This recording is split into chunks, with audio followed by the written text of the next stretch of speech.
Hello everyone, welcome to our channel. ఎడతెరిపి లేకుండా కురిసిన అతి భారీ వర్షాలకు నీట మునిగినటువంటి చాలా ప్రాంతాలు. వివరాల్లోకి వెళ్లి వాతావరణ పరిస్థితులు ఏంటి, ఏ జిల్లాల్లో వర్షాలు పడతాయి తెలుసుకునే ముందు మీరు ఇంకా మన ఛానల్ గనుక సబ్స్క్రైబ్ చేయనట్లయితే వెంటనే సబ్స్క్రైబ్ చేసి పక్కన ఉన్న బెల్ ఐకాన్ ని కూడా క్లిక్ చేసేయండి.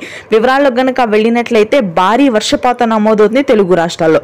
ముఖ్యంగా ఖమ్మం, భద్రాద్రి కొత్తగూడెం, సూర్యాపేట, యాదాద్రి, జయశంకర్ భూపాలపల్లి ప్రాంతాల్లో కుండపోత వర్షపాతం నమోదైంది. హైదరాబాద్ నగర ప్రాంతంలో అత్యధికంగా 7 నుంచి 8 మిల్లీమీటర్ల రికార్డు స్థాయి వర్షపాతానికి లోతట్టు ప్రదేశాలన్నీ జలమయమయ్యాయి. హైదరాబాద్ నగర ప్రాంతంలో రోడ్లన్నీ చెరువులు తలపిస్తున్నాయి. ముఖ్యంగా ఎల్బీ నగర్, వనస్థలీపురం, నాగోల్స్, అల్వాలా, కప్రా, మల్కాజిగిరి, తార్నాక, కుకట్పల్లి, హయత్ నగర్, వనస్థలీపురం, నాగోల్, బోడుప్పల్ ప్రాంతాల్లో అతి భారీ వర్షపాతం నమోదైంది. దీంతో ప్రజలందరూ అప్రమత్తతగా ఉండాలని వాతావరణ కేంద్రం హెచ్చరికలు జారీ చేసింది. ఇక మధ్యాంధ్ర అదేవిధంగా ఉత్తర కోస్తా జిల్లాల్లో మాత్రం తేలికపాటి వర్షపాతం నమోదవుతుంది రానటువంటి 2 రోజుల పాటు. మేడ్చల్, నారాయణపేట్, వికారాబాద్, గద్వాల్ ప్రాంతాల్లో కూడా కుండపోత వర్షపాతం కురుస్తుంది.